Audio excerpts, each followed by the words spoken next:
နှစ်လဆိုတဲ့အချိန်အတွင်းမှာအခုလိုမျိုးတီးတီးတသာပြောင်းလဲလာဖို့အတွက်မိုက်ကရဲ့ online သင်တန်းတွေမှာ train ပေးလေးရှိတဲ့လေ့ကျင့်ခန်းအချို့ကိုဘယ်လိုမျိုးနီးစနစ်တကျကစားရမလဲဆိုတာကို sharing လုပ်ပေးမှာဖြစ်ပါတယ်ကြည့်လိုက်အောင် let's go ဒီလေ့ကျင့်ခန်းလေးကတော့ရင်ဘတ်ကြွက်သားကိုထိရောက်မှုရှိစေတဲ့တိုက်ထိုးတဲ့လေ့ကျင့်ခန်းလေးဖြစ်ပါတယ်ဖြည်းဖြည်းချင်းပဲ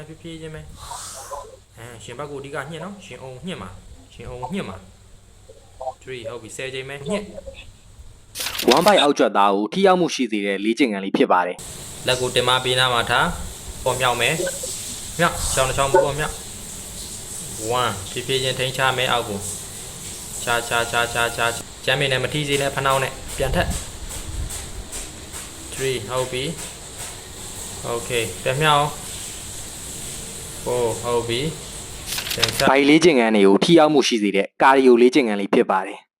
ပြင်ကွေးတော့ရပြီစကွေးတော့ဒူးကွေးဘဲညာ1 2 3 4 5 6 7 8 9ခါဘေးမာဆယ်တွေကိုထိရောက်မှုရှိစေတဲ့လေးကျင်ငန်းကောင်းလေးတစ်ခုဖြစ်ပါတယ်